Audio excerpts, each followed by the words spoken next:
بسم الله الرحمن الرحيم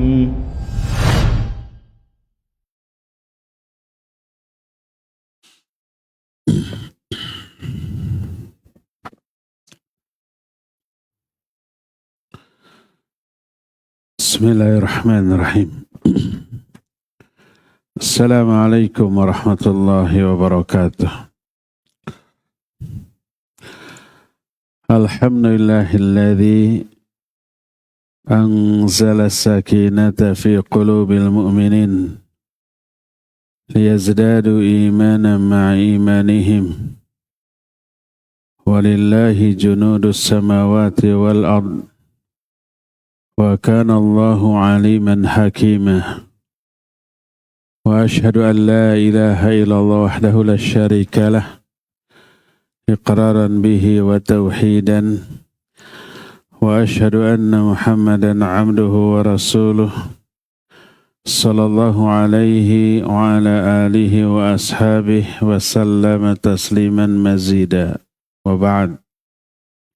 Hadirin Jamaah Masjid Al-Ukhuwah BSD Tangerang, Banten, yang Allah muliakan, para pendengar Radio Tarbiyah Sunnah Bandung, juga beberapa radio lain yang ikut gabung, pemirsa beberapa TV dan para netizen. Kembali kita berjumpa melanjutkan kajian tentang hati. Pertemuan yang lalu kita sudah membahas pentingnya membersihkan atau mensucikan hati. Sekarang kita bahas bagaimana caranya. Berkata Imam Ibnu Qayyim rahimahullah kitab Ad-Da'u wad-Dawa, i'lam aslahallahu qalbak bi anna al-quluba tamradu bil ma'asi wa syahawat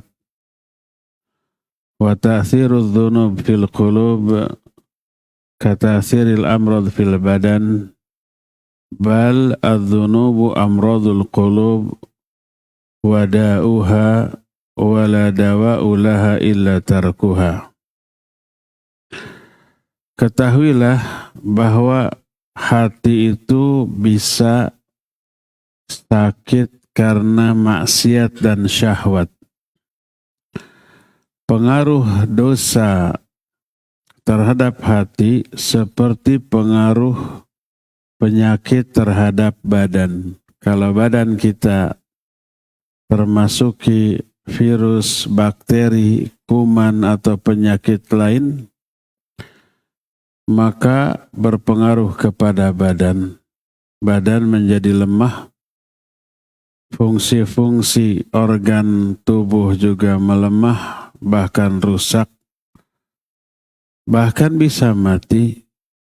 Bahkan dosa itu adalah penyakit hati dan obatnya hanya satu, yaitu tinggalkan dosa tersebut, maka hilanglah penyakit dalam dirinya. Berkata Abdullah bin Mubarak rahimahullah, ra'aitu dhunuba tumitul qulub wa qad yurithu dhulla idmanuha wa tarku dhunub hayatul qulub wa khairun li nafsika isyanuha. Aku melihat dosa-dosa itu bisa mematikan hati. Meninggalkan dosa menyebabkan hidupnya hati. Hati yang hidup itu maksudnya hidup secara sehat. Sudah diterangkan di pertemuan yang lalu tentang beberapa jenis jiwa atau hati. Ada yang hati yang hidup dan sehat, ada hidup tapi sakit, ada yang mati. Meninggalkan dosa adalah hidupnya hati, penyebab hidupnya hati.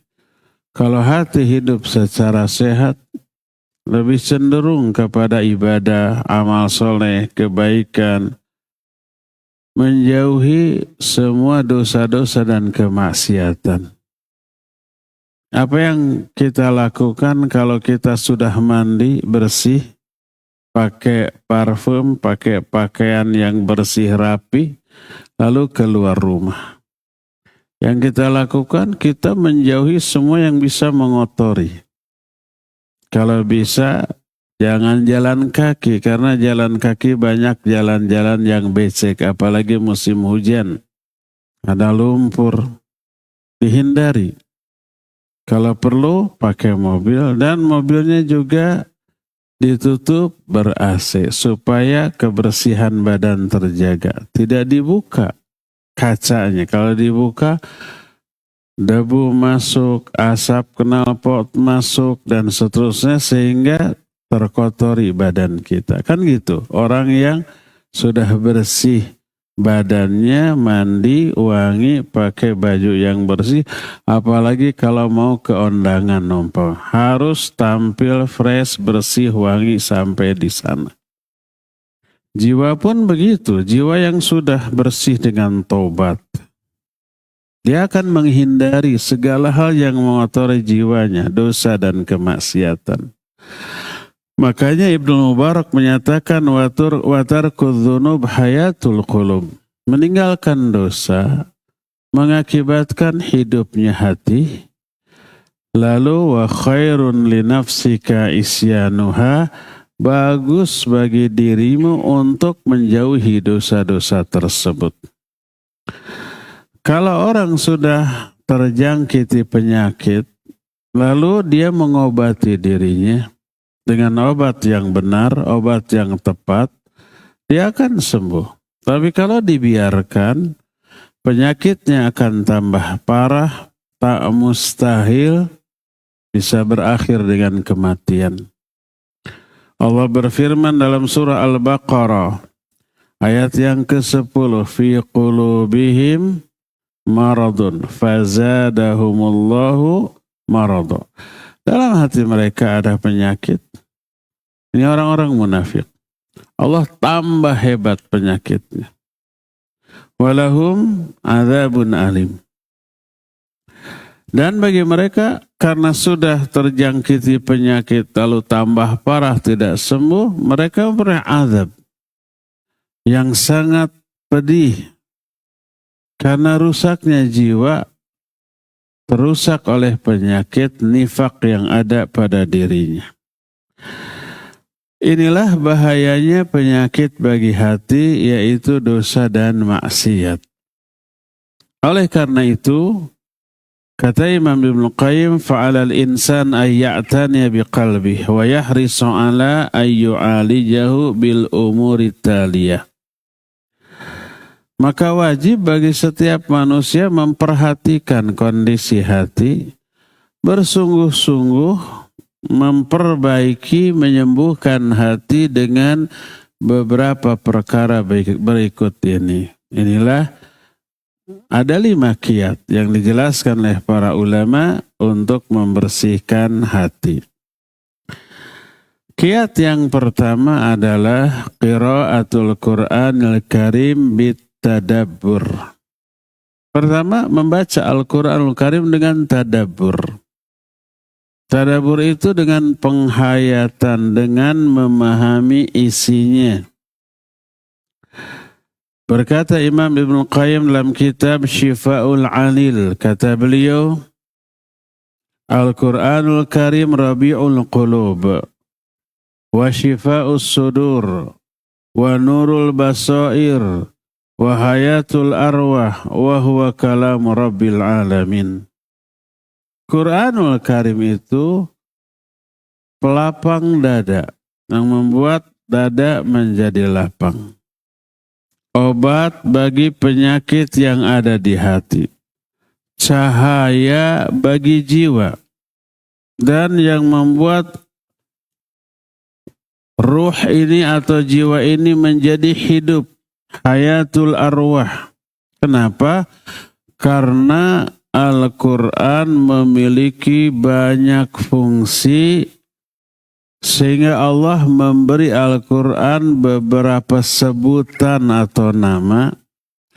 Satu nama, satu sebutan bagi Al-Quran menunjukkan fungsi dari Al-Quran itu. Al-Quran disebut Az-Zikr karena dia merupakan peringatan. Al-Quran juga disebut dengan sebutan Nur karena dia cahaya yang menerangi jiwa. Al-Quran juga disebut dengan sebutan Syifa, artinya obat, karena dia mengobati jiwa yang terkena penyakit. Bahkan Al-Quran juga disebut dengan sebutan Ruh, karena fungsi Quran seperti ruh, yaitu menghidupkan jiwa yang sudah mati. Allah Azza wa Jalla berfirman, Ya ayuhan nas, qad ja'akum mau'idhatum min rabbikum wa shifaa'un lima fis sudur. Hai manusia, telah datang kepada kalian pelajaran dari Rabb kalian, yaitu Quran, dan obat bagi segala penyakit yang ada di dalam hati. Itu surah Yunus ayat 57. Dalam surah Fussilat 44 Allah menyatakan, Qul huwa lilladzina amanu hudaw wa shifa. Katakan oleh Muhammad, Al-Quran ini bagi orang yang beriman hudan dan shifa, petunjuk dan juga obat.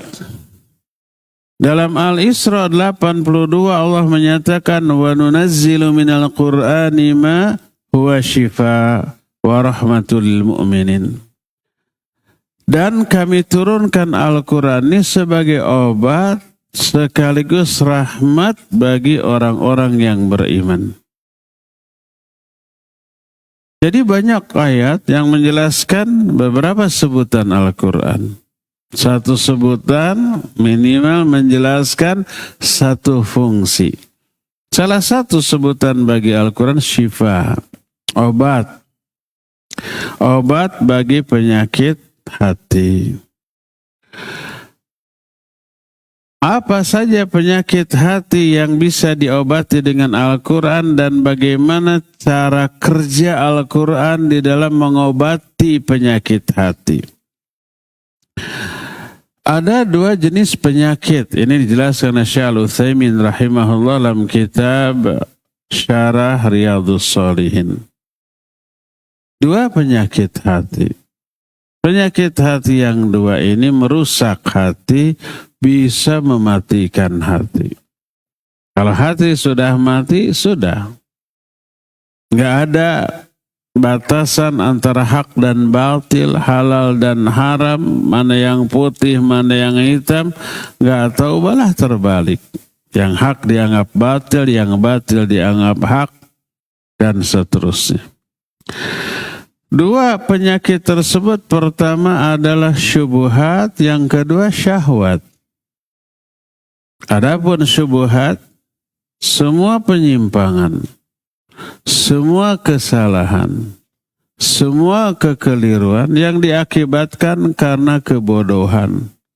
Karena bodoh tentang agama, bodoh tentang Al-Quran dan As-Sunnah, maka dia sering salah paham terhadap ajaran agamanya. Gak faham tauhid, gak faham akidah karena bodoh. Lalu dia menerima informasi yang berkaitan dengan akidah ataupun dengan tauhid yang keliru. Akhirnya dia menganggap itu ibadah, padahal pada hakikatnya itu adalah perbuatan syirik. Seperti betapa banyak orang yang minta-minta ke orang yang sudah mati, ke kuburan. Dia meyakini ini ibadah. Ini adalah orang soleh yang dekat dengan Allah. Kita minta kepada Allah melalui dia. Ini ibadah yang agung, gitu kan? Menyangka ini ibadah, padahal sebuah kekeliruan besar. Itu adalah syubhat. Kedua, syahwat. Syahwat ini penyimpangan, dosa, kekeliruan Padahal dia tahu itu salah, itu keliru, itu haram. Tapi kenapa masih dilakukan? Karena hawa nafsu. Karena kecenderungannya kepada dunia. Umumnya dosa, maksiat yang dilakukan oleh kaum muslimin karena syahwat, apapun bentuknya. Orang berdusta, orang bergibah, orang mencela, orang memfitnah. Pelakunya itu tahu bahwa itu semua dosa. Tidak ada seorang pun muslim yang menganggap gibah itu halal, dusta itu halal, memfitnah itu, mencela itu halal. Nggak ada. Semuanya menyatakan haram.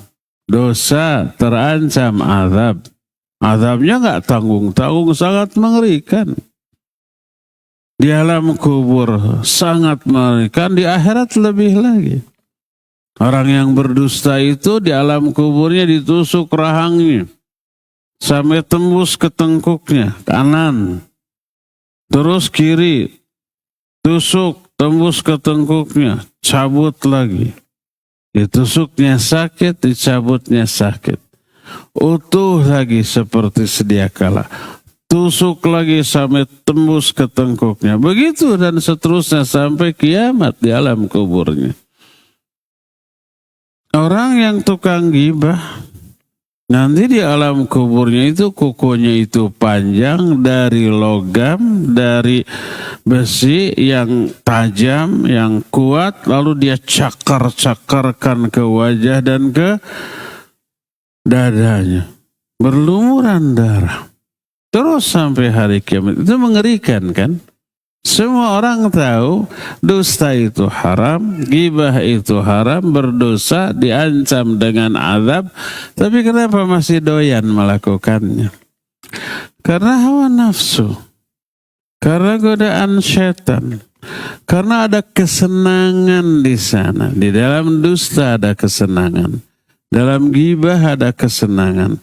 Dalam mencela orang yang dibenci, yang tidak disukai juga ada kepuasan. Kan gitu. Walaupun dia tahu itu haram, terlarang, terancam azab, dia lakukan karena hawa nafsu, itulah syahwat. Jadi syubhat dan syahwat dua penyakit jiwa. Maka tidak boleh dibiarkan. Dibiarkan membuat kita binasa. Membuat kita bangkrut di akhirat. Bangkrut dalam arti nggak punya modal untuk hidup bahagia. Modal kita untuk bahagia di akhirat kan pahala. Makin banyak pahala, makin tinggi level surganya nanti. Kata Imam Ibnu Hajar Al-Asqalani rahimahullah, raf'atud darajat li kathrati thawab. Ketinggian derajat seseorang di surga itu disebabkan karena banyaknya pahala. Sedangkan dosa penyebab neraka, makin sedikit dosa, bahkan hilang dosa, itu makin selamat dari azab neraka. Sebaliknya, kalau dosanya besar banyak, pahalanya sedikit, beresiko masuk ke dalam neraka. Setiap kita kan ada pahala, ada dosa. Kadang kita mengamalkan amalan dengan janji surga, kadang kita mengamalkan amalan yang terancam dengan neraka. Kan gitu, setiap kita pasti begitu. Jadi akhirnya kita ke surga atau ke neraka dikalkulasi, ditimbang. Antara pahala dengan dosa ditimbang. Fa amma man thaqulat mawazinuhu fahuwa fi 'ishatir radiyah. Orang yang berat pahalanya, dia akan berada dalam kehidupan yang bahagia, ridho, senang. Terus dosanya gimana? Terhapus dengan sebagian pahalanya. Innal hasanati yudhibnas sayyiat. Pahala-pahala kebaikan-kebaikan itu menghapus dosa-dosa. Tapi wa amma man khaffat mawazinu fa ummuhu hawiyah. Orang yang ringan pahala kebaikannya, berarti dosanya lebih berat. Fa ummuhu hawiyah. Tempat kembalinya neraka hawiyah. Dia kan neraka dulu. Wa ma adraka ma hiya, apa neraka hawiyah itu? Narun hamiyah. Nah, setiap orang begitu, maka setiap orang harus berupaya mengumpulkan sebanyak mungkin pahala, menghapus sebanyak mungkin dosa. Sehingga kalau ditimbang itu lebih berat ke pahala. Sedangkan kezaliman, ghibah, atau menghina, suudzon ke orang, tajasus, dan kezaliman lainnya sama dengan membuang-buang pahala, meminta-minta dosa.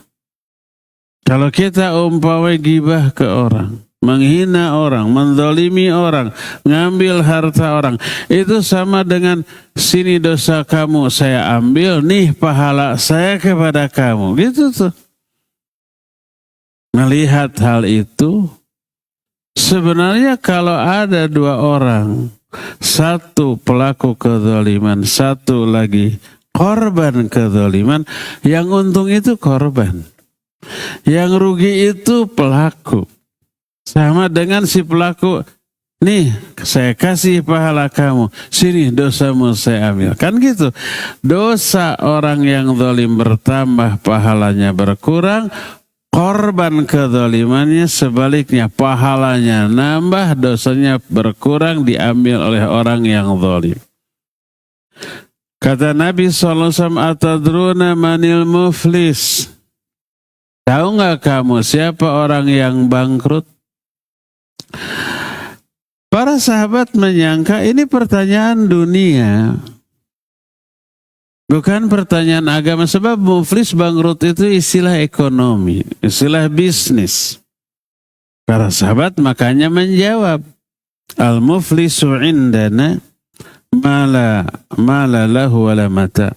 Orang yang bangkrut di kalangan kami, orang yang gak punya kekayaan, gak punya uang, gak punya harta. Kata Nabi SAW, bukan itu. Tapi orang yang muflis di kalangan umatku, alladzi ya'ti bihasanatihi. Orang yang datang pada hari kiamat membawa kebaikan-kebaikannya. Pahala dari sholatnya, dari saumnya, dari hajinya, dari semua kebaikan-kebaikannya.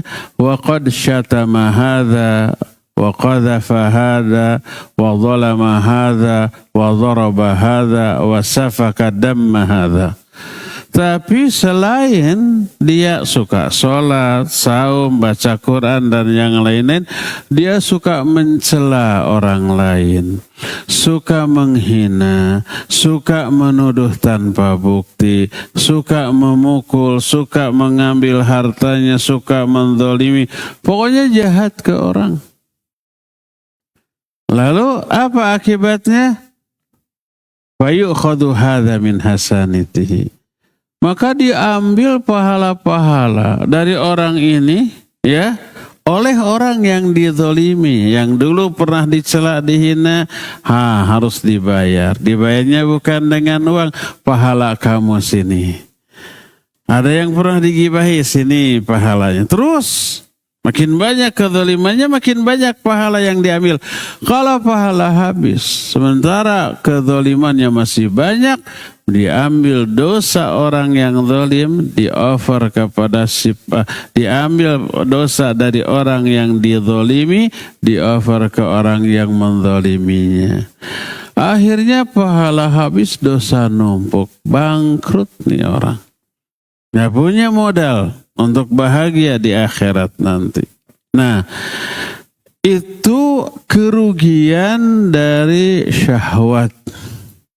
Maka karena penyakit baik syubhat ataupun syahwat, penyakit yang berbahaya, membinasakan pelakunya, tidak hanya di akhirat, di dunia juga sudah Allah binasakan, maka wajib untuk kita menghapus, membuang, mengobati penyakit ini. Jangan sampai ada pada diri kita.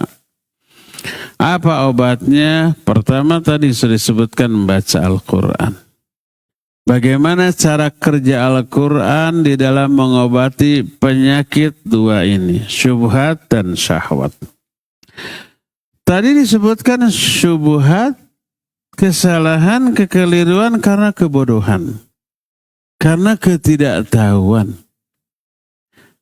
Maka Al-Quran menjadi obat. Karena Al-Quran memberi penjelasan. Mana yang benar, mana yang salah. Makanya Quran disebut dengan sebutan hudan. Hudan itu petunjuk. Hudan itu irsyad. Hudan itu bimbingan. Memberi informasi yang benar. Dzalikal kitabu la raiba fihi hudan lil muttaqin. Quran ini tidak ada keraguan-raguan di dalamnya tentang kebenarannya. Merupakan hudan, petunjuk, memberi petunjuk, memberi informasi yang tadinya tidak tahu jadi tahu. Inna hadzal Qur'an yahdi lillati hiya aqwam. Sesungguhnya Al-Quran itu yahdi, memberi petunjuk ke jalan yang sangat lurus.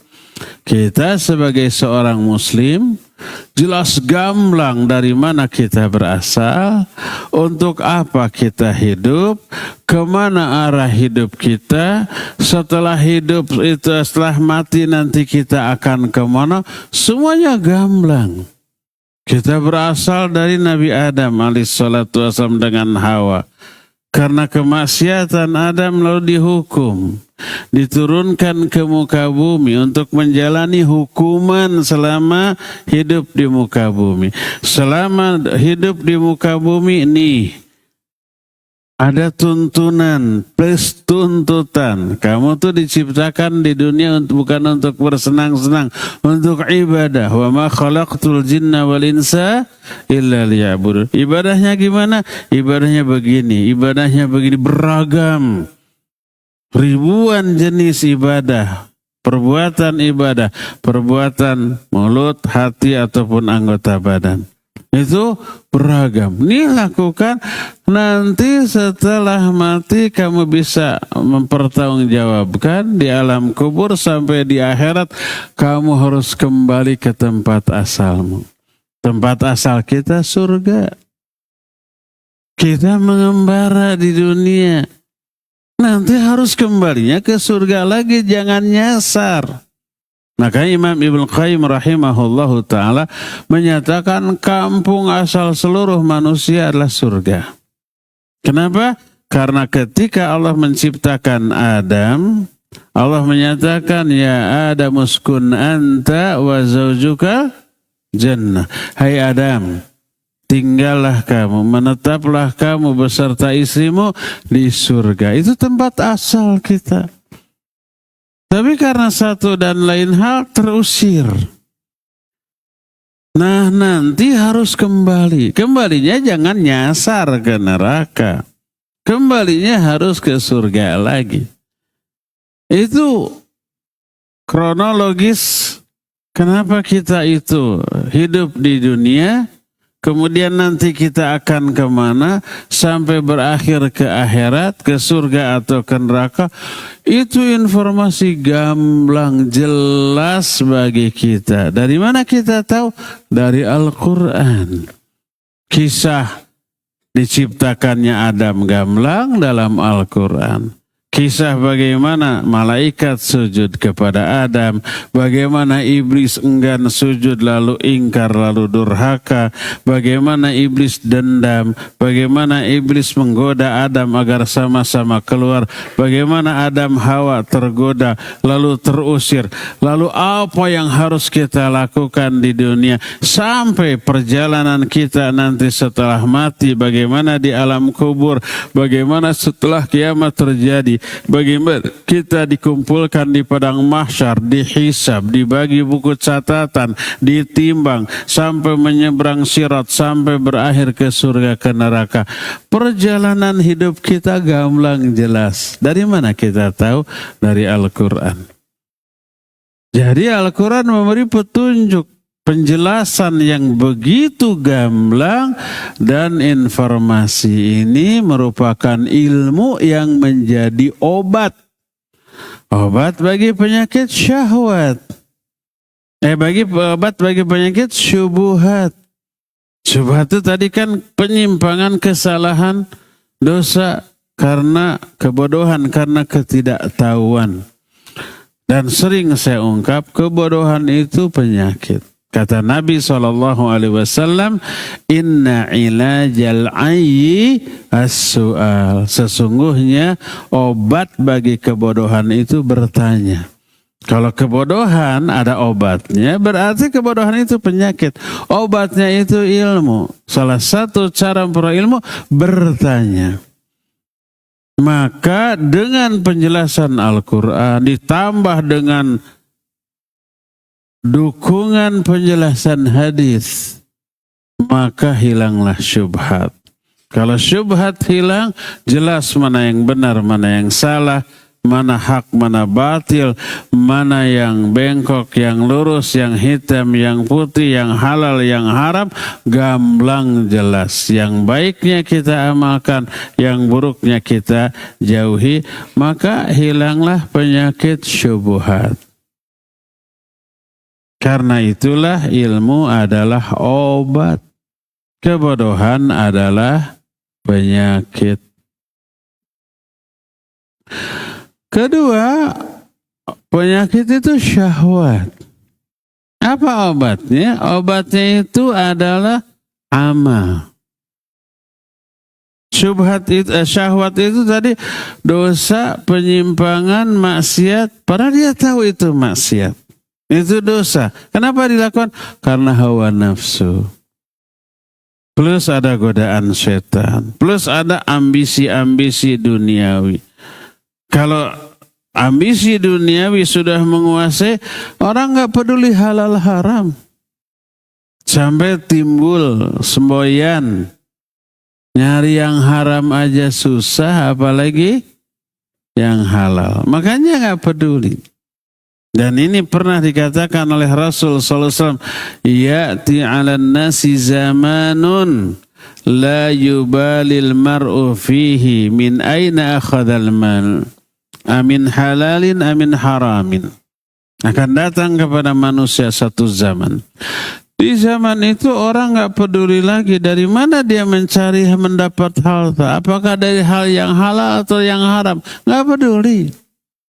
Zaman itu sudah ada. Ya, zaman kita. Ya, sejak sebelum zaman kita. Zaman sekarang tambah lagi. Nanti zaman anak cucu kita tambah hebat lagi. Tambah gak peduli orang terhadap halal dan haram. Karena itulah maka haramnya harta yang masuk ke dalam tubuh mempengaruhi perilaku, akhlak, ibadah. Ibadahnya menjadi hambar, menjadi malas, menjadi berat. Kecenderungannya kepada dosa dan maksiat, kepada kesenangan dunia. Berat untuk melakukan amal ibadah. Karena jiwa sudah terlalu gemuk, gemrot, buncit dengan dosa dan maksiat. Ibarat badan kalau sudah banyak lemak, gemrut, gendot gitu ya, banyak gula, banyak kolesterol, asam urat, semua ada. Lemah kan? Ya lemah. Beberapa fungsi organ tubuh vital menjadi menurun. Apa yang terjadi? Dia mager, dia PW, malas gerak, malas olahraga, malas untuk melakukan ini dan itu. Kerjanya pengen apa? Ingin rebahan sambil ngemil. Dipaksa lari, hayo, ngos-ngosan, gak kuat, lututnya gak kuat, nafasnya gak kuat, dadanya sakit karena ada sumbatan, jantungnya terganggu, dipaksa bisa pingsan. Itu badan kan? Jiwa juga kalau sudah terlalu berat dengan dosa, dengan maksiat, berat untuk dibawa ibadah. Dipaksa-paksa juga nggak bisa. Apa yang harus dilakukan? Kurangi dosa. Apa yang harus dilakukan orang yang gendut agar dia ringan lagi, enteng lagi bergerak? Turunkan berat badannya, ya enggak? Dengan diet, dengan saum, dengan beberapa terapi tertentu.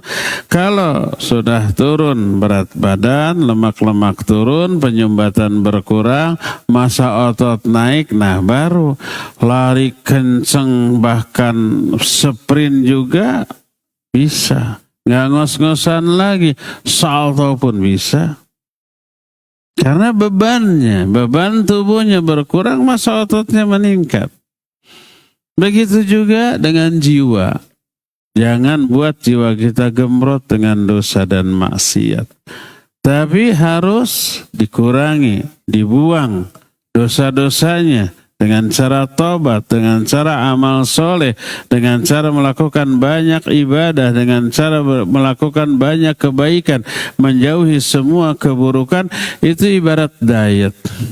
Mengurangi dosa, mengurangi maksiat, mengurangi segala macam tendensi-tendensi duniawi, fokus menuju akhirat, maka bertambah massa ototnya, berkurang beban lemaknya, dia akan lincah kembali, semangat kembali untuk melakukan ibadah dan amal soleh. Jadi syahwat harus diobati. Apa obatnya? Al-Quran. Bagaimana cara kerja Al-Quran dalam mengobati syahwat? Pertama, Al-Quran itu bila dibaca, maka memberikan efek yang besar bagi orang yang membacanya. Apa efeknya? Pertama, dia dapat pahala dari bacaannya. Pahalanya dihitung per huruf. 1 huruf 10 pahala. Alif lam mim aja 3 huruf 30 pahala. Bismillahirrahmanirrahim aja 19 huruf 190 pahala. Ini pertama. Ibarat badan, pahala itu ibarat nutrisi yang bisa memberi power, kekuatan, meningkatkan massa otot. Kedua, membaca Al-Quran mengurangi dosa. Seluruh kebaikan, apalagi membaca Al-Quran, itu menghapus dosa. Membaca Al-Quran itu al-hasanat. Al-hasanat itu kebaikan. Innal hasanat yudhibnas sayyiat. Kebaikan-kebaikan mengurangi dosa. Kalau orang baca Quran, selain dia dapat pahala, juga menggugurkan dosa. Ini yang kedua, dan dosa yang gugur ibarat lemak-lemak yang luntur, terbuang melalui keringat, terbuang melalui air seni, melalui BAB, melalui apapun yang keluar dari tubuh, ludah dan seterusnya. Ini yang kedua, dan ini sudah nambah enteng, ya. Ketiga, nah, Al-Quran bila dibaca itu mengundang turunnya banyak hal. Rahmat Allah turun, sakinah ketentraman Allah turun, kemudian ada doa para malaikat yang mendoakan rahmat dan ampunan bagi kita. Hadis sahih riwayat Imam Muslim. Ini baru Imam Muslim saja 4. Kata Rasul sallallahu alaihi wasallam, "Majtama qaumun fi baitin min buyutillah yatluna kitaballah wa yatadarasuna fima bainahum illa hafatsumul malaikah wa ghasyiyatuhumur rahmah wa unzilat alaihimus sakinah wa dzakarahumullahu fiman indah." Kalau satu kaum berkumpul di salah satu rumah Allah, lalu membaca Al-Quran dan mempelajari isinya. Tidak sekedar baca, tapi mentadaburi, mempelajari. Maka malaikat akan turun, menaungi mereka. Diturunkan rahmat kepada mereka. Diturunkan sakinah kepada mereka. Sakinah itu ketentraman jiwa. Allah pun menyebut nama mereka di hadapan para malaikat yang ada di sekelilingnya. Lalu selama baca Quran dan mempelajarinya, malaikat itu selalu bersolawat. Apa makna solawat? Solawat para malaikat, istighfar dan tarahum. Istighfar memintakan ampunan, tarahum memintakan rahmat. Selama kita mengkaji Quran, malaikat menyatakan, Allahumma gfir lahum, Allahumma arhamhum. Ya Allah ampuni mereka, ya Allah rahmati mereka. Gitu terus tuh.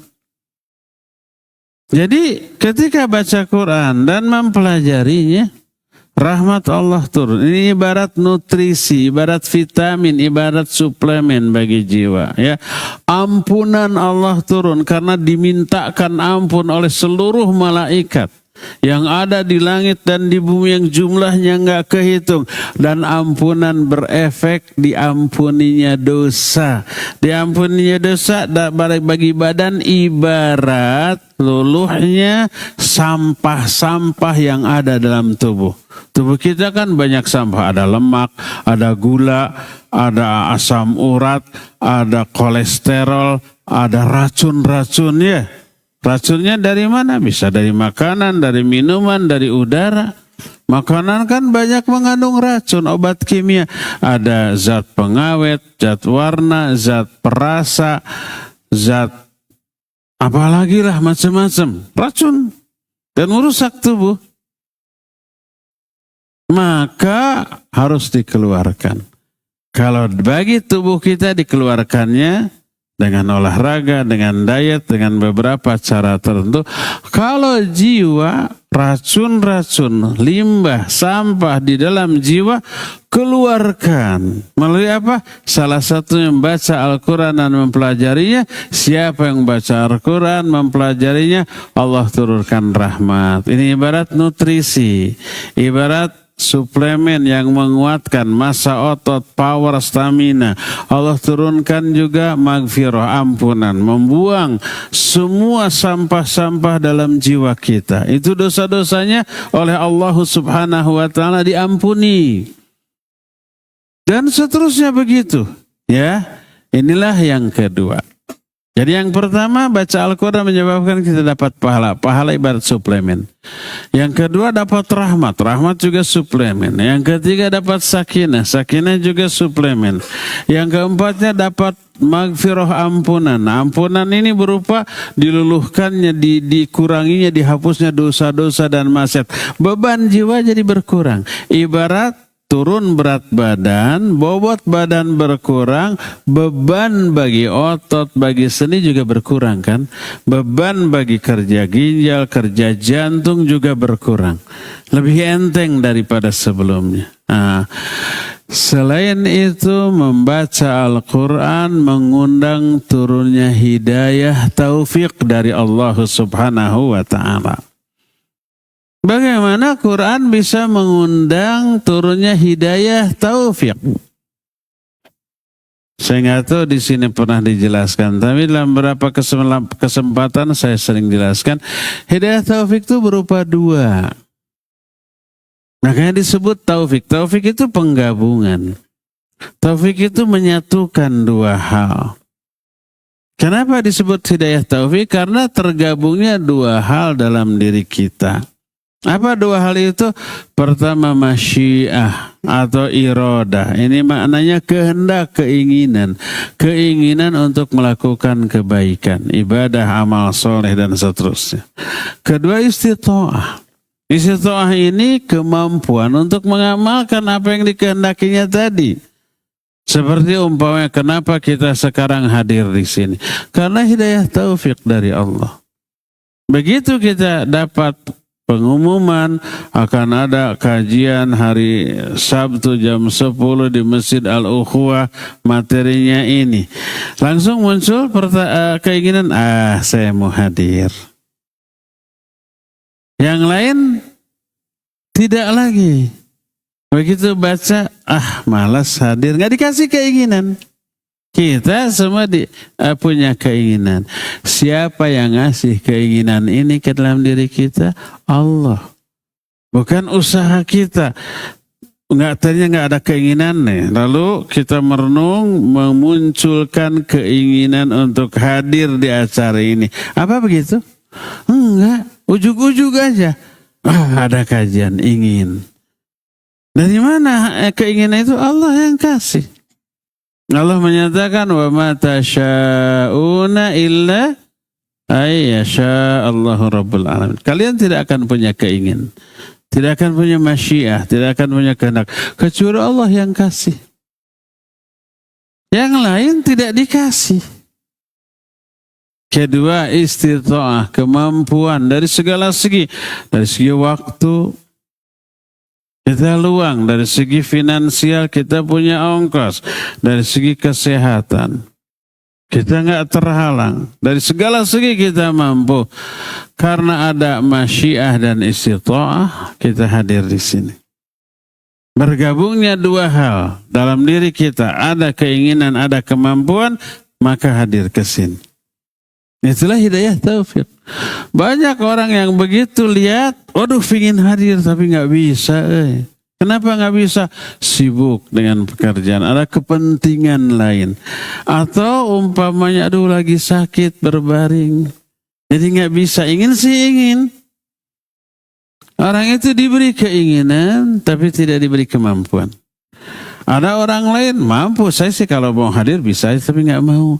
Dia diberi kemampuan tapi tidak diberi keinginan, maka tidak hadir.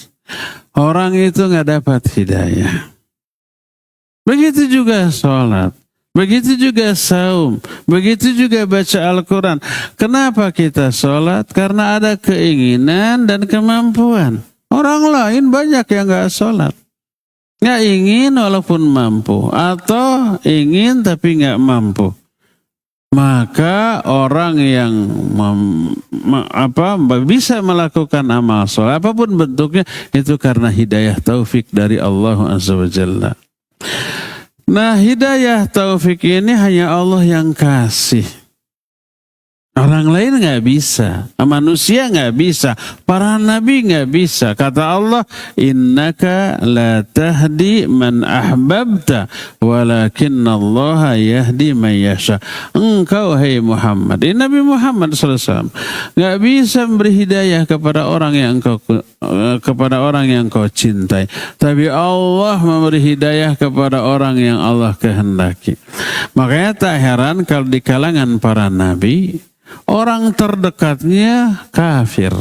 Orang terdekatnya menjadi penentang dakwahnya. Lihat Nabi Nuh, Nabi Lut. Istrinya dua-duanya kafir. Nabi Nuh anaknya kafir. Nabi Ibrahim tukang memberantas patung. Ayahnya tukang bikin patung yang disembah. Nabi Musa, musuh besarnya siapa? Ayah angkatnya, Firaun itu ayah angkatnya.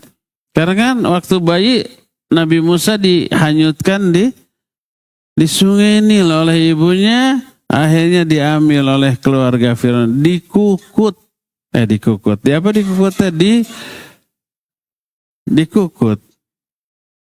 Diadopsi, diurus, dipelihara gitu. Sampai besarnya. Ayah angkatnya menjadi musuh besarnya. Termasuk Nabi Muhammad SAW. Orang yang menjadi musuh besarnya adalah pamannya sendiri. Abu Lahab yang oleh Allah diabadikan dalam Al-Quran. Tabbat siyada abi lahabiu wa tabba. Itu pamannya. Menjadi musuh besarnya.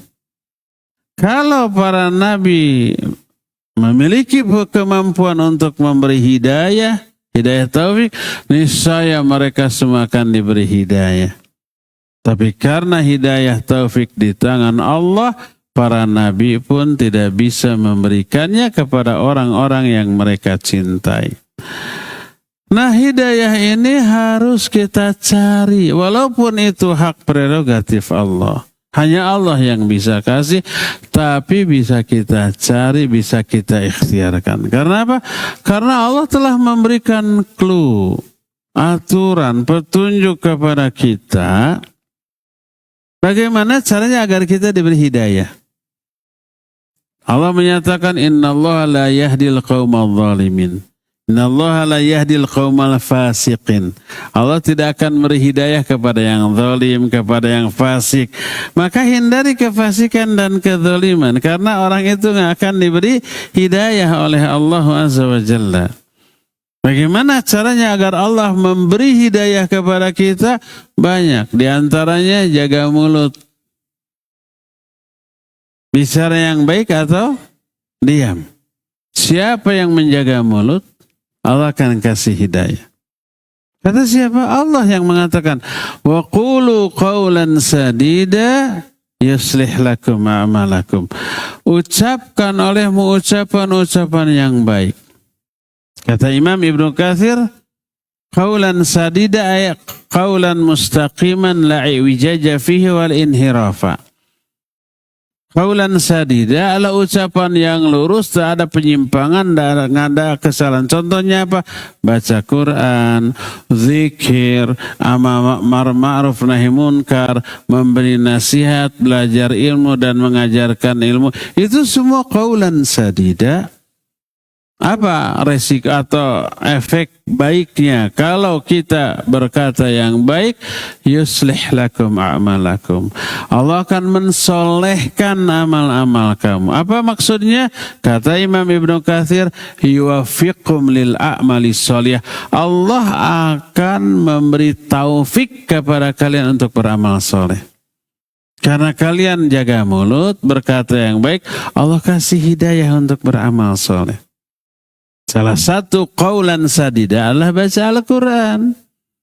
Baca Al-Quran, mempelajarinya adalah ikhtiar usaha untuk memperoleh hidayah dari Allah Subhanahu wa ta'ala.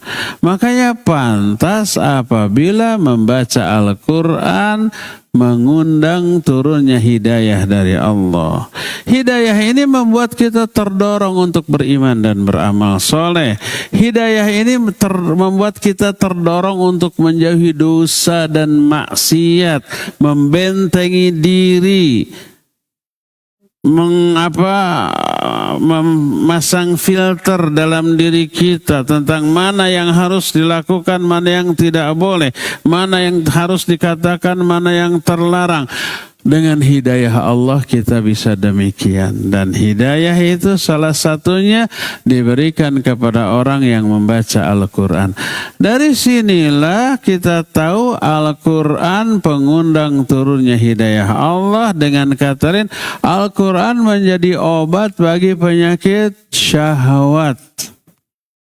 Coba lihat. Kalau orang biasa bergibah, mungkin karena ketidaktahuan mungkin. Atau tahu tapi samar-samar. Tapi ketika kita mendengar penjelasan dan sering, bukan sekali dua kali, bukan dari satu dua orang, tapi dari banyak orang, bahwa gibah itu dosanya gede. Allah menyatakan wala yaghtab ba'dukum ba'dha ayuhibbu ahadukum ayyakula lahma akhihi maitan fakarihtum. Jangan kalian menggibahi yang lain. Suka enggak? Kalau salah seorang di antara kalian memakan daging bangkai saudara yang sudah mati, pasti kalian enggak suka. Orang menggibahi kawannya sama dengan orang itu memakan daging bangkai kawan tersebut yang sudah mati. Udah mati dibiarkan 3-4 hari sampai seminggu agak sedikit busuk lalu dimakan. Keji ya, biadab ya, kanibal, jijik. Sejijik sekeji itu gibah. Gibah itu kotornya, jijiknya, kejinya disamakan dengan orang yang makan daging bangkai saudaranya yang sudah mati. Nah, terus apa efek buruk dari gibah? Nanti di alam kuburnya dia cakar-cakarkan kukunya. Apalagi efek dari gibah? Dosanya nambah. Sebab orang yang kita gibahi, dosanya kita ambil, diserahkan ke kita. Terus pahala kita diberikan kepada dia. Makin sering kita gibah, makin numpuk dosa, makin hilang pahala dari dirinya, bangkrut. Coba lihat. Penjelasan ini sering kita terangkan, kita dengar, kita dengar, dapat informasi dari banyak orang. Apa yang terjadi? Takut. Maka pas kita akan gibah, ini pahala yang saya dapat dari ibadah saya, ibadahnya belum tentu dapat pahala banyak, paling sedikit-sedikit. Sudah terkumpul dikasih ke orang. Bayangkan kalau pahala itu uang, kita tabung sedikit-sedikit, sehari 5.000, sehari 5.000, sebulan 150.000, setahun ada 1 juta lebihnya. Gitu. Setelah setahun kita kasih ke orang. Uang segitu ditabung setahun, setelah ditabung dikasih ke orang. Apa yang terjadi? Kecewa, ya enggak? Ya bayangkan itu pahala. Kita sholat, ambil pahala. Kita saum, kita ngaji, kita beribadah, beramal soleh, pahala. Dan pahalanya belum tentu gede, karena kualitas ibadah kita kan buruknya. Buruk apa sangat buruk?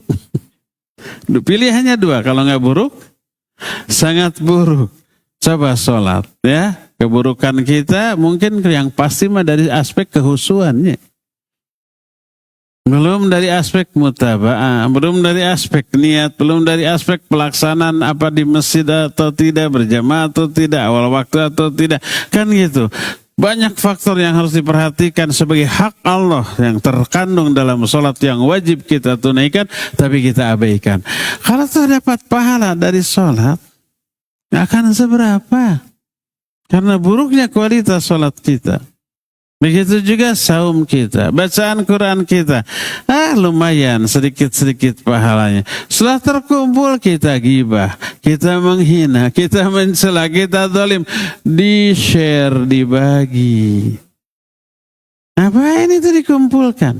Tapi agak mending dikumpulkan, walaupun di-share lagi. Daripada nggak punya, tapi kita zalim, dosa orang lain sepenuhnya untuk kita. Jadi lihat, gibah dan kedzaliman menambah dosa, mengurangi bahkan menghilangkan pahala, mengundang murka Allah. Kita tahu ini dari Quran, kita tahu ini dari hadis, kita tahu ini dari syariat Islam. Apa dampaknya kepada kita? Turun motivasi, muncul motivasi dalam diri kita. Jangan lagi gibah, jangan lagi mencela, jangan lagi berbuat zalim, jangan lagi berbuat jahat, berbuat aniaya, berbuat merugikan orang lain, karena efeknya buruk banget kepada kita. Akhirnya kita menahan diri. Ini hidayah. Kita lihat bagaimana cara kerja Al-Quran di dalam menyembuhkan penyakit syahwat. Makanya Al-Imam Ibn Qayyim dalam kitab Zadul Ma'ad fi Hadi Khairil Ibad menyatakan, "Faya man tabhathu an dawa'in liqalbika, dawa'uka fil Qur'an. Wa ya man tabhathina an dawa'ik liqalbik, dawa'uki fil Qur'an. Wa kaifa tuqawimul adwa kalama rabbil ardis was sama, alladhi law unzila ala jabalin latasadda'a min azamatihi wa jalalatihi." Wahai orang yang ingin mencari obat bagimu, nih obatmu ini ada dalam Al-Quran. Wahai jiwa yang menginginkan kesembuhan dari semua keluhanmu, nih kesembuhanmu ada dalam Al-Quran. Bagaimana kamu mau mengabaikan obat yang mujarab ini, padahal seandainya Al-Quran itu diturunkan kepada sebuah gunung, niscaya gunung itu hancur berkeping-keping karena keagungan dan kemuliaan Al-Quran. Lalu beliau membacakan ayat, "Lau anzalna hadzal Qur'ana ala jabalin la ra'aitahu khashian mutasaddian min khasyatillah." Seandainya kami turunkan Al-Quran ini kepada sebuah gunung, niscaya engkau lihat gunung ini hancur berkeping-keping karena takutnya terhadap Allah, karena keagungan dan kemuliaan Al-Quranul Karim. Sehebat itu Al-Quran pengaruhnya, maka kenapa kalian abaikan Quran untuk mengobati jiwamu dan menghilangkan seluruh penyakitmu? Berdasarkan hal ini, obati penyakit kita yang ada dalam jiwa dan hati kita dengan Al-Quran. Dengan cara apa? Ada 6 atau 7 poin sikap kita kepada Al-Quran yang insya Allah Al-Quran akan menjadi obat. Apa saja 7 poin ini? Coba, berapa poin yang sudah kita amalkan di antara 7 ini? Pertama, mengimani, itu pasti sudah jelas ya. Kedua, membacanya secara musalsal, berkesinambungan dari Al-Fatihah, Al-Baqarah, Al-Imran, An-Nisa, Al-Maidah, terus nanti An-Nas, balik lagi, terus nyambung seumur hidup kita. Baca, mau faham artinya mau tidak, baca, dengan bacanya sudah dapat pahala. Ketiga, memahaminya. Dengan memahami, penghayatan kita kepada apa yang kita baca lebih mendalam, lebih khusyuk ya. Keempat, bila mampu menghafalnya semaksimal yang kita baca. Minimal juz amma ya. Maksimal kalau bisa semua ayat Al-Quran. Itu yang keberapa? Keempat, kelima. 4. Kelima, amalkan. Aplikasikan dalam kehidupan kita ya. Keenamnya, ajarkan, dakwahkan. Nah, yang ketujuh, jangan lupa bela Al-Quran. Dari apa? Dari orang-orang yang akan menghinakannya, orang-orang yang akan memalsukannya, orang-orang yang akan menyimpangkannya. Bela Al-Quran. Kalau Al-Quran dicela karena pemahaman mereka yang keliru, salah paham tentang Al-Quran, kita luruskan. Nggak seperti itu maksud Quran. Kita bereskan, kita jelaskan. Kalau ada orang yang mau masuk Al-Quran, umpama kita baca mushaf, loh kok ini lafaznya agak sedikit berbeda, walaupun AIU-nya hanya salah, atau salah satu titiknya salah atau keliru, harusnya di atas ini di bawah, kan antara nun dan ba beda jauh ya. Titiknya 1, 2 atau 3 jauh berbeda tuh. Ada titik atau tidak antara jim, ha dan kha. Itu bentuk hurufnya sama ya. Yang beda apanya? Titiknya. Jim di bawah, ha tanpa titik, kha di atas. Itu jauh sekali beda. Pengucapan, beda juga arti. Nah, begitu melihat, wah ini ada yang mau berusaha memalsukan. Maka kita viralkan, kita laporkan kepada yang berwenang. Akhirnya itu mushaf Al-Quran mungkin salah cetak, mungkin sengaja disalah-salahkan, akhirnya ditarik, dibrendel, diberikan sanksi dan seterusnya. Itu pembelaan. Perlakukan Al-Quran dengan 7 perlakuan tadi, maka insya Allah Quran menjadi obat. Apa 7 teh? 1, diimani, ini mas sudah pasti ya. Kedua, di apa? Dibaca. Ketiga, difahami, dipelajari. Keempat, dihafalkan. Yang kelima, diamalkan. Yang keenam, diajarkan, didakwahkan. Ketujuhnya, dibela. Inilah 7 sikap kepada Al-Quran ya. Inilah obat pertama atau cara pertama dalam mensucikan hati. Dengan Al-Quran, perlakukan Al-Quran dengan 7 perkara tadi, insya Allah Quran akan mensucikan jiwa kita. Ada 4 lagi yang belum kita bahas, nanti kita akan bahas di masa yang akan datang. Nanti materi berikutnya adalah poin kedua, cara mensucikan jiwa kita ya. Sekarang cukup sampai di sini, kita masih punya sisa waktu 12 menit untuk bertanya jawab. Wassallallahu ala nabiyina Muhammadin wa ala alihi wa ashabihi wassalam. Assalamualaikum Waalaikumsalam warahmatullahi. Sudah, jangan ada lagi yang bertanya. Bagaimana bila seorang istri yang ingin pergi ke kajian tapi suami tidak mengizinkan? Apakah ini termasuk istri tidak mendapat taufik?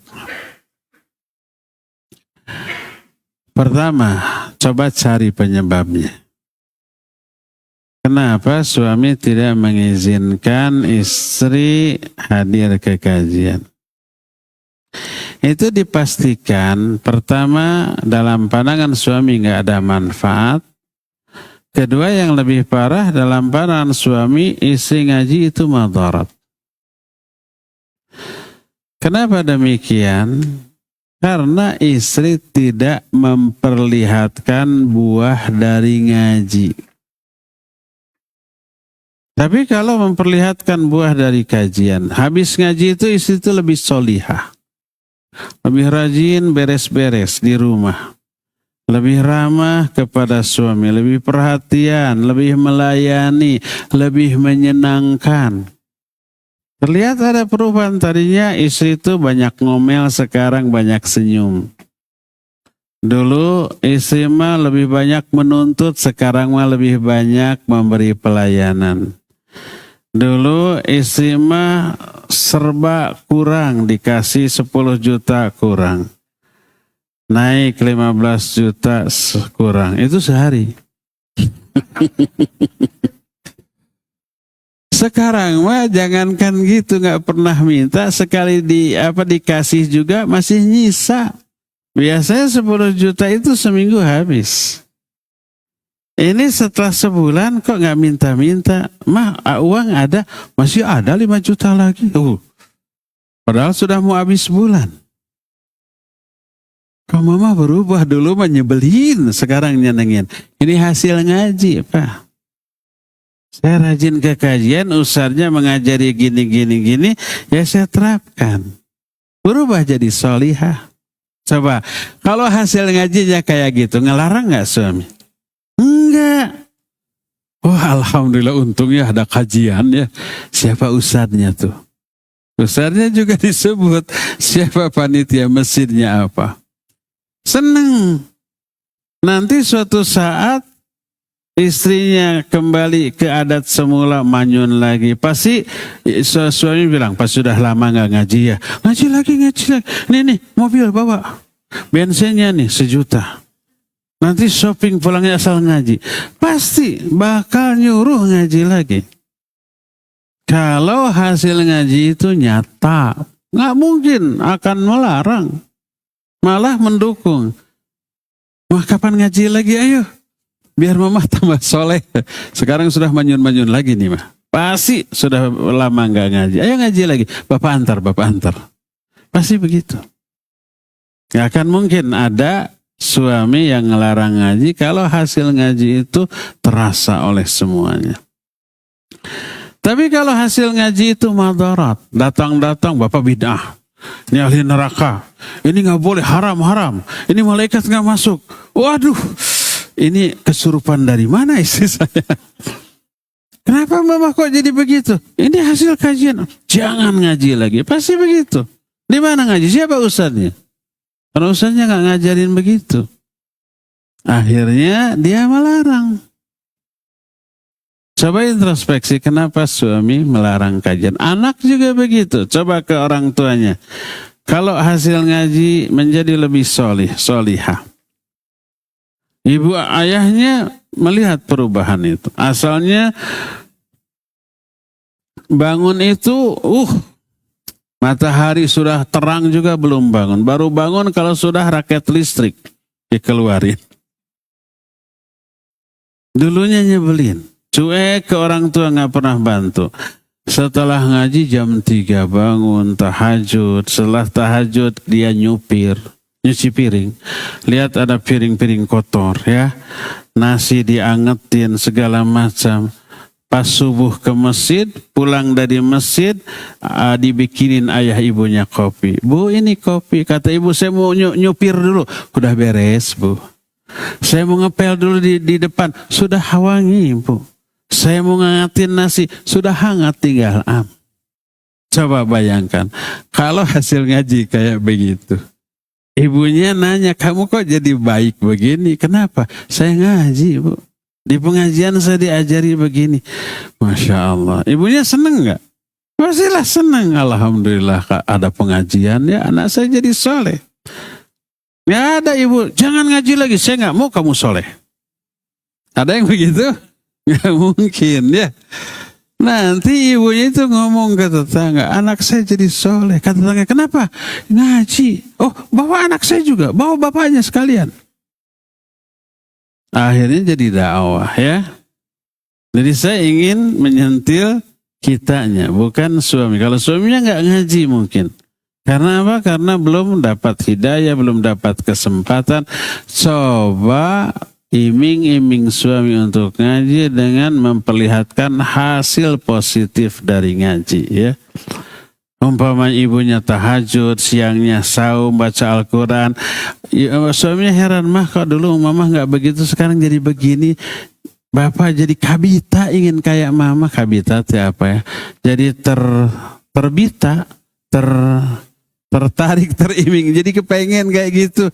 Gimana bisa bangun malam tahajud khusyuk gitu, bisa tegar saum. Ini hasil ngaji. Bapak juga pengen. Akhirnya ikut ngaji ya. Semoga Allah memudahkan. Apa hukum umroh pertama tanpa mahram karena dana hanya cukup untuk sendiri? Catatan, kita ada suami dan anak laki-laki dewasa tapi belum memiliki harta. Wallahu a'lam bishawab. Ulama ikhtilaf tentang haji dan umroh pertama. Sebagian tetap melarang karena itu masuk ke dalam istita'ah. Syarat haji dan umroh pertama wajib itu kalau punya kemampuan. Salah satu kemampuannya ada mahram. Tapi sebagian ulama lain tidak. Mahram bukanlah masuk ke dalam istita'ah. Jadi kalau mampu finansial, sehat, di jalannya aman dan seterusnya, wajib haji gitu ya, atau umroh walaupun tidak ada mahram. Hajinya umrohnya sah. Dan tidak adanya mahram disebabkan karena memang tidak memungkinkan. Selama aman di jalannya dan berombongan bersama orang yang bisa menjamin keselamatan keamanannya, maka mereka tetap membolehkan haji dan umroh tanpa mahram yang pertama, karena itu yang wajib. Adapun yang sunnah kedua ketiga maka tidak boleh. Walhasil masalah ini ikhtilaf di kalangan para ulama. Nah, bagaimana kalau nenek-nenek yang tidak perlu mahram? Justru nenek-nenek lebih perlu mahram daripada yang masih muda. Karena nenek-nenek ini lebih rentan kena resiko. Kalau ada apa-apa, sakit dan seterusnya, siapa yang bertanggung jawab? Mahramnya, ya. Sebab saya ada pengalaman pulang umroh, transit di Dubai atau di Emirat. Delay, sudah sejam harus sudah boarding, sudah masuk pesawat, ini belum. Ditanya ternyata ada satu penumpang nenek-nenek sakit, harus ke rumah sakit. Pihak maskapai tidak berani menerbangkan, takut ada apa-apa. Akhirnya, dan nenek-nenek nggak mau sendirian ke rumah sakit kan. Rumah sakitnya gratis karena ada asuransi. Nah, nggak ada. Tapi nggak mau krunya. Akhirnya negosiasi. Pembimbingnya qadarullah nggak bisa bahasa Arab, nggak bisa bahasa Inggris. Terus mereka minta saya untuk menerjemahkan. Katanya ini harus ke rumah sakit kan, dirawat. Nggak berani kita yang bawa. Siapa mahramnya? Nggak ada. Sendirian pakai kursi roda, bayangkan. Pembimbingnya yang bertanggung jawab nggak bisa mendampingi karena nggak bisa menerjemahkan. Akhirnya si pembimbing itu minta, kru minta, saya aja yang nggak mau, saya juga harus pulang. Saya juga punya jamaah, harus mendampingi ya. Nah, itu salah satu contoh. Jadi yang nenek-nenek lebih riskan daripada yang muda ya. Jadi walhasil ini ikhtilaf. Kalau saya sendiri, kalau ada akhwat yang masih muda, kemudian pertama kali haji atau umrah tanpa mahram, saya tidak keberatan. Silahkan ikut di sana. Insya Allah aman di jalannya. Tapi kalau yang sunnah, yang kedua, yang ketiga, maka nggak mau ya. Nggak boleh.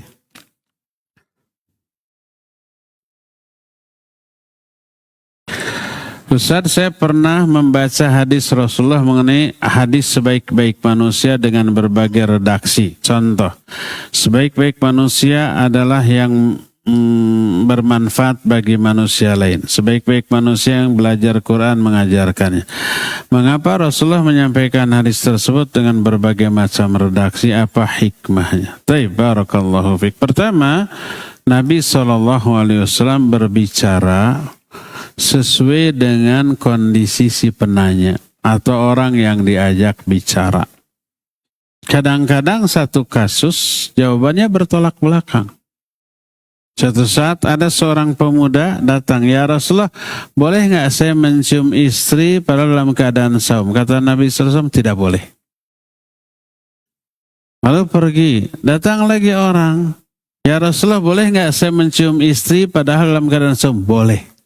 Itu para sahabat melotot. "Ya Rasulullah, yang tadi boleh, yang ini enggak." Lalu Nabi SAW menjelaskan, yang tadi masih muda, pengantin baru. Kalau dibolehkan mencium istri dalam keadaan saum bisa kebablasan. Bisa batal, terkena denda 2 bulan. Kalau ini sudah aki-aki. Sudah 5 watt. Dijamin nggak akan. Ya, lihat siapa yang diajak bicara. Ya, Nabi SAW ditanya, tanpa ditanya beliau menyatakan, "Hal unabbiukum bi khairikum min syarrikum?" Mau nggak aku beritahukan kepada kalian siapa orang yang terbaik di antara kalian dan yang terburuk? Fasakatu, para sahabat diam sampai 3 kali. Setelah 3 kali baru ada seorang sahabat, "Ya Rasulullah, bala, akhbirna bi khairina wa syarrina." Beritahukan kepada kami siapa orang terbaik di antara kami dan siapa yang terburuk. Lalu dia menjawab, "Inna khairakum may yu'manu man yurja khairuhu wa yu'manu syarruhu." Yang terbaik di antara kalian adalah orang yang kebaikannya selalu diharapkan, kejahatannya selalu merasa aman. Dan yang terburuk sebaliknya. Dianalisa oleh para ulama, karena Nabi melihat ada tipikal orang seperti itu, beliau mau memotivasi. Di lain pihak, orang yang terbaik di antara kalian yang belajar Al-Quran dan mengajarkan Al-Quran. Melihat orang ini perlu dimotivasi dari aspek itunya.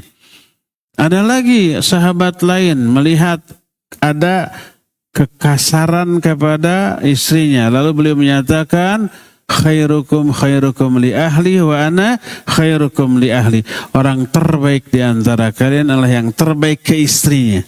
Dan aku orang yang terbaik ke istriku. Jadi ketika menjelaskan yang terbaik, itu redaksinya berbeda-beda. Tergantung apa? Lawan bicara. Ya.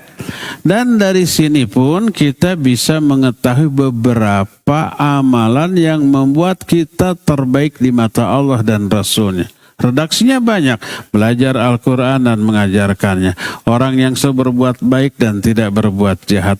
Orang yang terbaik ke istrinya. Dalam redaksi lain, khairukum man at'amat ta'am. Sebaik-baik kalian adalah orang yang berbagi makanan ke orang lain. Beliau melihat ada orang yang pelit dalam hal makanannya. Lalu dimotivasi. Ya, itulah salah satu hikmahnya. Wallahu a'lam.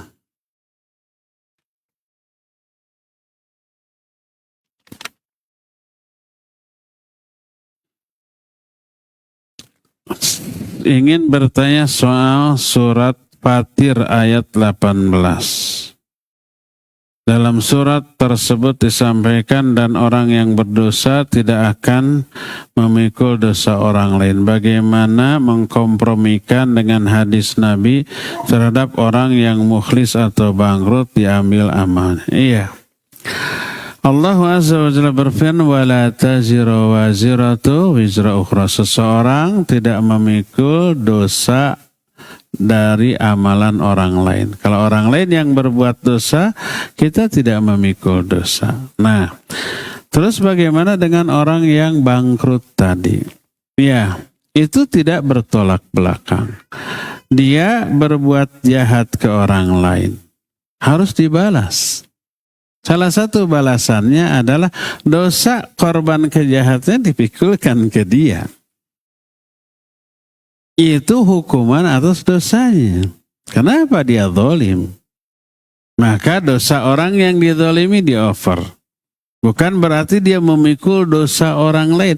Itu hukuman bagi perbuatan buruk dia. Ghibah, zalim, itu dosa. Ya, itu kejahatan. Salah satu hukumannya, di-overlah dosa orang lain kepada dirinya. Sehingga tidak bertolak belakang. Ustaz, mengapa hati ini sering takut ketika ada permasalahan walaupun kita berada di posisi yang benar?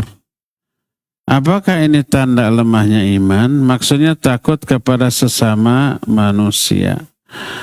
Kalau takutnya kepada sama manusia, ya ini indikasi lemahnya iman. Karena Allah menyatakan, "Fala takhafuhum wa khafuni in kuntum mu'minin." Jangan kalian takut kepada manusia, tapi takutlah kepada aku kalau kamu orang beriman. Kalau beriman, takutlah hanya kepada Allah dan bukan kepada manusia. Kecuali kalau tidak beriman, bisa takut kepada manusia. Jadi takutnya orang kepada manusia daripada kepada Allah indikasi lemahnya iman. Ya. Bagaimana caranya? Ya tingkatkan aja keimanannya. Insya Allah nanti dia hanya akan takut kepada Allah. Bagaimana caranya? Salah satunya adalah kenali Allah sejauh yang kita mampu. Dengan cara mempelajari asma dan sifat Allah. Semakin mengenal Allah, kita akan semakin takut kepada Allah. Innama yakhshallaha min ibadihil ulama. Hanyalah orang yang takut kepada Allah di kalangan hambanya, hanyalah para ulama, hanya orang-orang berilmu. Berilmu tentang apa? Tentang Allah dan syariatnya. Makin tinggi ilmunya tentang Allah, makin mendalam tentang Allah dan syariatnya, makin hebat iman, makin kuat rasa takutnya. Ya. Jadi pelajari. Nah, saya anjurkan di sini entah sudah ada, entah belum. Kalau belum dianjurkan. Tidak harus saya yang membahas. Coba bahas kitab Fiqih Al-Asmaul Husna karangan Syekh Abdul Razak. Sudah di sini belum? Belum ya pembahasan. Fiqih Al-Asmaul Husna membahas semua Asmaul Husna dengan penjelasannya yang gamblang dan mendalam. Kalau di Bandung baru aja tamat, ya. Kalau mau silakan ada di YouTube kajian Fiqih Al-Asmaul Husna 2 tahun lah kira-kira baru tamat. Silakan di sini juga diadakan, tidak harus saya, oleh ustadz lain yang ada di sini. Itu bagus sekali. Terakhir ya, mohon nasihat ustadz. Pada masa sekarang media sosial kadang memberitakan hal-hal kezaliman dan semisalnya. Lantas kami komentari dalam perbincangan keluarga. Sementara kami tidak bisa merubahnya. Apakah ini termasuk ghibah? Dan mohon nasihat agar tidak terjebak dalam dosa yang tidak disadari. Iya, banyak berita di medsos. Lalu kita ikut komen. Selama komen kita tidak menjelekkan orang atau tidak memojokkan orang karena kejelekannya, ya kita tidak ghibah. Kecuali kalau kita menyebut nama orang, mengungkit kesalahan dosanya, menjelek-jelekannya, ya kita masuk ke dalam ghibah. Makanya kalau bisa batasi atau bukan batasi, hilangkan, hentikan kebiasaan